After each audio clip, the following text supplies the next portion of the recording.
Hi guys, எல்லாரும் எப்படி இருக்கீங்க? எல்லாரும் சூப்பரா இருக்கணும் அப்படிங்கிறதுக்காகத்தான் உங்ககிட்ட ஒரு அமேசிங்கான விஷயம் ஷேர் பண்ண வந்திருக்கேன். உங்க பார்வையை மாத்தினா உங்க வாழ்க்கையை மாத்தலாம் அப்படிங்கிற விஷயம் உங்களுக்கு தெரியுமா? உங்களை சுத்தி இன்னைக்கு உருவாக்கப்படுற கஷ்டங்களும் சந்தோஷங்களும் உங்க எண்ணங்களாலதான் உருவாக்கப்படுது அப்படின்னா நம்புவீங்களா? உங்க கண்ணோட்டம் மாறினாலே போதும், நீங்க நினைக்கிற அத்தனை விஷயங்களையும் உங்களால ஈர்க்க முடியும் அப்படின்னு உங்கள எத்தனை பேருக்கு தெரியும்? இந்த விஷயங்கள் எல்லாம் உங்களுக்கு புதுசா இருந்தா இந்த வீடியோ உங்களுக்காகத்தான். முழுமையா வீடியோவை பாருங்க. வீடியோவை பாக்குறதுக்கு முன்னாடி மறக்காம நம்ம சேனலை சப்ஸ்கிரைப் பண்ணிடுங்க. இது RICHAT25. நான் உங்க ருக்ஷி. நாம நம்மளுடைய சேனல்ல டீச் பண்றது எல்லாமே வாழ்க்கையை மாற்றுவது ரொம்ப இலகுவான ஒரு விஷயம், பணத்தை உருவாக்குவதும் ரொம்ப இலகுவான ஒரு விஷயம், நீங்க நினைக்கிற விஷயங்களை அடையிறதும் உங்களுக்கான ஒரு அடையாளத்தை உருவாக்குவதும் உங்களை நீங்க ஒரு வெற்றியாளனா இந்த உலகுக்கு அறிமுகப்படுத்துறதும் ரொம்ப ரொம்ப இலகுவான ஒரு விஷயம். அதுக்கு உங்களுக்கு எந்த மாதிரியான ஒரு மனநிலை வேணும், எந்த மாதிரியான புரிதல்கள் வேணும், எந்த மாதிரியான விஷயங்களை நீங்க கற்றுக்கொள்ளணும் அப்படிங்கிற விஷயங்களை தான் நாம பேசிட்டு இருக்கோம், இனிமேலும் பேச போறோம்.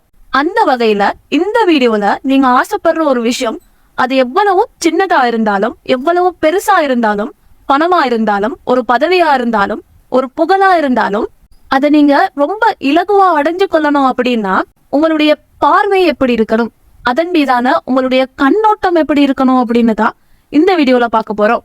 ரொம்ப இன்ட்ரெஸ்டிங்கான ஒரு டாபிக்கா இருக்கும். தெரிஞ்சுக்கணும்னு நினைச்சீங்கன்னா தொடர்ச்சியா வீடியோவை பாருங்க. Number 1, don't be jealous. அதாவது ரொம்ப சிம்பிளா சொல்ல போனா வைத்தறிச்சல் படாதீங்க. என்னடா ஆரம்பத்திலேயே இப்படி சொல்றாங்கன்னு யோசிக்க வேணாம், இதுக்கு தான் இவ்வளவு பில்டப் பண்ணாங்களா அப்படின்னு சிலவங்களுக்கு தோணலாம். அப்படின்னா கொஞ்சம் பொறுமையா கேளுங்க, இது எவ்வளவு முக்கியமானதுன்னு உங்களுக்கு புரிய வரும். நீங்க உங்களுடைய வாட்ஸ்அப் ஸ்டேட்டஸ் பார்க்கும்போது நீங்க ரொம்ப நாளா ஆசைப்பட்டுட்டு இருக்கிற ஒரு விஷயம் அல்லது ஒரு புகழ் அல்லது ஒரு பொருள் உங்களுடைய ஃப்ரெண்ட் சர்க்கிள்லயோ அல்லது உங்களுடைய ரிலேஷன்ஸ் சர்க்கிள்லயோ கிடைச்சதாகவும் அவங்க அடைஞ்சதாகவும் ஸ்டேட்டஸ் வைக்கும் போது அந்த ஸ்டேட்டஸ ஒரு நிமிடம் கூட ஒரு சோகமான உணர்வுக்குள்ள போயிட்டு வெளியே வராம உங்களால எத்தனை பேரால பார்க்க முடியும்? கமெண்ட் பண்ணுங்க. அது நம்மள பல பேரால முடியாத ஒரு காரியம். வாட்ஸ்அப் ஸ்டேட்டஸ் மட்டும் இல்லைங்க, நம்ம டே டு டே லைஃப்ல பாக்குற நிறைய விஷயங்கள்ல இருந்து எங்களுடைய மனநிலையை பாதுகாக்க எங்களால முடியல. அதுக்கு நாங்க வைக்கிற பேர் என்ன தெரியுமா? போட்டி. நான் போட்டியை தானே திங்க் பண்றேன், அதை நானும் அடையணும்னு தானே ஆசைப்படுறேன் அப்படின்னு தான் சொல்லுவோம். ஆனா ஆக்சுவலா உங்களுக்குள்ள என்ன மாற்றம் நடக்குது தெரியுமா? ரொம்ப மோசமான ஒரு நெகட்டிவ் எனர்ஜி கிரியேட் ஆகுது. இந்த விஷயத்தை எங்களால செய்ய முடியலையே அப்படிங்கிற ஏக்கம் தான் உங்களுக்குள்ள உருவாகுது. இந்த ஏக்கத்தினால அதை அடைஞ்சவங்க மீதான ஒரு விதமான பொறாமை தான் உங்களுக்குள்ள உருவாகுது. இல்ல, நான் அப்படியெல்லாம் யோசிக்கலையே, நான் அதை அடையணும்னு தானே ஆசைப்படுறேன் அப்படின்னு நீங்க என்கிட்ட சொன்னீங்கன்னா, நீங்க ஒரு விஷயத்த அடையணும்னு ஆசைப்பட்டா அது ஒரு சந்தோஷமான விஷயம் தானே, அப்புறம் ஏங்க உங்களுக்குள்ள சோகமான உணர்வு உருவாக்கப்படுது? எப்பவாவது யோசிச்சு பார்த்திருக்கீங்களா? இப்போ நீங்க பொறாமைப்படுறீங்க அப்படிங்கிற விஷயத்த நான் சொல்ல வரல. அந்த ஸ்டேட்டஸ் பார்க்கும்போது எங்களுக்குள்ள ஒரு எதிர்மறையான எனர்ஜி உருவாக்கப்படுது, அது எங்களுக்குள்ள உருவாக்கப்படக்கூடாது அப்படின்னு தான் சொல்ல வரேன். ஏன்னா நாங்க ஆசைப்படுற விஷயம் சரி, ஆனா அதை வெளிப்படுத்துற முறை தான் நீங்க பிழையாகுது. ஒரு உதாரணம் சொல்றேன், கேளுங்க. உங்க சிஸ்டரோட குழந்தை, அந்த குழந்தைய உங்களுக்கு ரொம்ப பிடிக்கும், அந்த குழந்தைக்கு உங்களை ரொம்ப பிடிக்கும், எப்பவுமே வீட்டுக்கு வரும்போது உங்களை நோக்கி ஓடி வரும். ஆனா நீங்க அந்த குழந்தைகிட்ட உங்க அன்பை 2 விதமா காட்டுறீங்கன்னு வைங்க.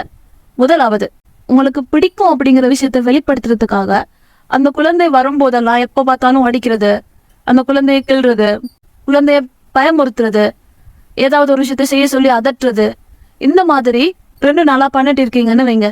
அடுத்த 3வது நாள் அந்த குழந்தை உங்களை கண்டாலே அலறி அடிச்சுக்கிட்டு ஓடும் இல்லையா? 2வது விதம், அன்பை பேசுறது, கதை சொல்றது, வெளியில கூட்டிட்டு போறது, ஏதாவது வாங்கி கொடுக்கறது, இந்த மாதிரி அன்பை காட்டுறேன்னு வைங்க. இப்போ அந்த குழந்தைக்கு உங்க மேல பாசம் என்ன செய்யும்? இன்னும் அதிகரிக்கும் இல்லையா? இங்க 2மே அன்பை காட்டுற ஒரு விதமான முறை தாங்க, ஆனா விளைவு வித்தியாசப்படுது. அதே மாதிரி தான் இங்க நாங்க யோசிக்கிற விஷயம் சரி, நாங்களும் அந்த இடத்துக்கு போகணும்னு யோசிக்கிற உணர்வு சரி, ஆனா அந்த உணர்வை வெளிப்படுத்துற விதம் தான் பிழை. அங்க வெளிப்படுத்தப்படுற உணர்வுகள் தான் தப்பா இருக்கு. அதனால நீங்க அடையணும்னு ஆசைப்பட்ட ஒரு விஷயத்த அடைஞ்சவங்களையும் அவங்களுடைய வெற்றிகளையும் நீங்க கண் முன்னால பார்க்கும்போது மனம் திறந்து பாராட்ட கத்துக்கோங்க. உங்களுக்கு அந்த இடத்துல அந்த வெற்றி கிடைச்சா உங்க மனசு எவ்வளவு சந்தோஷப்படுமோ அதே அளவு சந்தோஷத்தை உங்களுக்குள்ள கொண்டு வர பிராக்டிஸ் பண்ணுங்க. பை பிராக்டிஸ்ல அந்த உணர்வு நிச்சயமா உங்களுக்குள்ள கொண்டு வரப்படும். அந்த உணர்வு தான் உங்களுக்கு தேவையான விஷயத்த உங்ககிட்ட கூடிய சீக்கிரம் கொண்டு வந்து சேர்க்கக்கூடிய ஒரு உணர்வு. அந்த பார்வை தான் உங்களுக்கு தேவையான விஷயத்த நீங்க ஈர்க்கக்கூடிய ஒரு ஆளா மாற்றக்கூடிய பார்வை. அதனால புரிஞ்சுக்கோங்க, நாங்க எந்த ஒரு விஷயத்தையும் அடையணும் அப்படின்னா அந்த அடையிற விஷயங்கள் மீது நாங்க வெளிப்படுத்த வேண்டிய உணர்வு சந்தோஷம் மட்டும்தான். ஏக்கமோ கவலையோ அதை அடையணும் அப்படிங்கிற ஒரு உத்வேகமோ இல்ல. நீங்க அந்த பொருள் மீதோ அந்த விஷயம் மீதோ அந்த இலக்கு மீதோ ஒரு சந்தோஷமான உணர்வை மட்டும் வெளிப்படுத்துறதுக்கு தயாராகுங்க. நிச்சயம் அந்த விஷயம் உங்களை வந்து சேரும் அப்படிங்கிறது உண்மை. Number 2, act as it's already receive. இந்த விஷயத்த ஆரம்பிக்கிறதுக்கு முன்னாடி உங்ககிட்ட ஒரு கேள்வி. இந்தியாவின் உத்தரப்பிரதேசத்துல இருக்கிற உலக அதிசயங்கள்ல ஒன்றான தாஜ்மஹாலுக்கு நீங்க இப்ப எந்த இடத்துல இருந்தாலும் குறுகிய நேரத்துல பயணிக்கக்கூடிய ஒரு பயண வழிபாதை எது? உங்களுக்கு 30 செகண்ட் டைம் தரேன், பதில ரெடி பண்ணிக்கோங்க.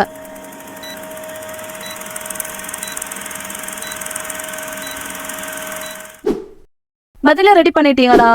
என்ன யோசிச்சிருப்பீங்க எல்லாரும்?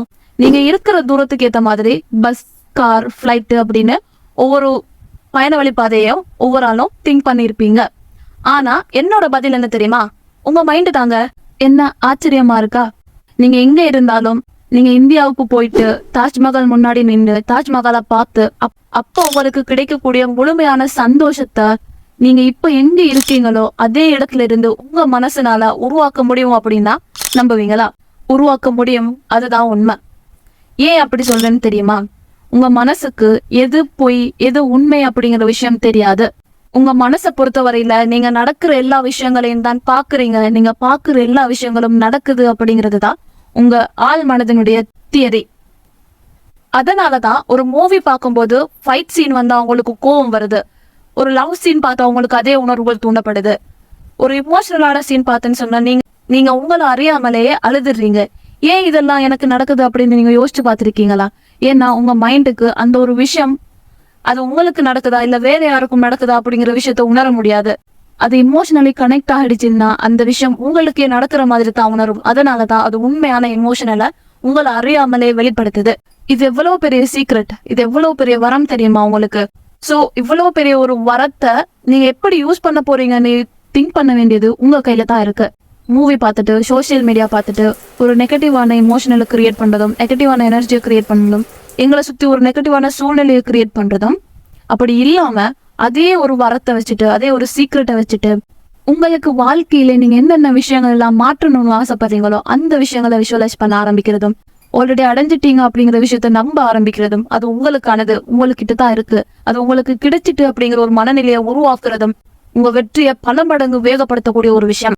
அப்போ இனிமே நீங்க ஆசைப்படுற ஒரு விஷயம் உங்களுக்கு கிடைக்கணும்னு நினைக்க கூடாது, உங்களுக்கு கிடைச்சிருச்சுன்னு நினைக்கணும். It's already yours, it's already received. அது உங்களுக்கானது, உங்ககிட்ட தான் வந்து சேரப்போகுது அப்படிங்கிற நம்பிக்கையில அந்த விஷயம் உங்ககிட்ட வந்து சேர்ந்தா நீங்க எந்த மாதிரி ஆக்ட் பண்ணுவீங்க, எந்த மாதிரி உங்களுடைய லைஃப் ஸ்டைல் மாறும் அப்படிங்கிற விஷயத்த கொஞ்சம் கொஞ்சமா இப்போதே உங்களுடைய லைஃப் ஸ்டைலுக்குள்ள கொண்டு வந்து சின்ன சின்ன மாற்றங்களை ஏற்படுத்துறதுனால உங்க வாழ்க்கையில மிகப்பெரிய ஒரு மாற்றம் உருவாக்குறதுக்கு நீங்க வழிவகுக்கிறீங்க. நான் எப்பவும் சொல்ற ஒரு விஷயம், ஒரே தடவையில ஒரு விஷயத்த நாங்க அடைஞ்சிட முடியாது. தொடர்ச்சியா செய்யாமலும் தொடர்ச்சியான உழைப்பு இல்லாமலும் ஒரு விஷயத்த சாதிக்க முடியாது. சோ சின்ன சின்ன மாற்றங்களை தொடர்ச்சியா போடக்கூடிய ஒருத்தரா மாறுங்க. ஒரு இலக்கை நிர்ணயிக்கும் போது இந்த 2 விஷயங்களை மட்டும் கவனத்துல எடுத்தீங்கன்னா வாழ்க்கையில ஒரு மிகப்பெரிய மாற்றம் வரும். மனசுல எப்போதும் சந்தோஷம் மட்டுமே நிலைத்திருக்கும். நீங்க ஆசைப்படுற அந்த விஷயம் உங்களுக்கு கிடைச்சிருச்சு அப்படிங்கிற ஒரு பலமான நம்பிக்கை உங்களுக்குள்ள வலுப்பெற ஆரம்பிக்கும். மனசு பூராவே ஒரே பட்டாம்பூச்சி பறக்கும்.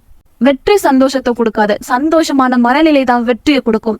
இந்த 2 விதமான விஷயங்கள் உங்களுக்குள்ள உருவாக்க போறது அந்த சந்தோஷமான மனநிலை தான். வீடியோ கேட்டு முடிக்கும் போதே உங்களுக்குள்ள ஒரு அமைதியான சந்தோஷமான மனநிலை உருவாகி இருக்கும். அந்த மனநிலையை தக்க வச்சுக்கோங்க. வாழ்க்கையின் மாற்றத்திற்கான ஆரம்பத்தை இந்த நொடிகள்ல இருந்தே உருவாக்குங்க. நானும் உங்க கூட சேர்ந்து பயணிக்க தயார். உங்க மன கஷ்டத்தின் போதும் தோல்வியின் போதும் தோல் கொடுக்கும் ஒரு தோழியாக நானும் உங்க கூட சேர்ந்து பயணிக்க தயார். மீண்டும் ஒரு சூப்பரான வீடியோட சந்திக்கிறேன். தேங்க்யூ.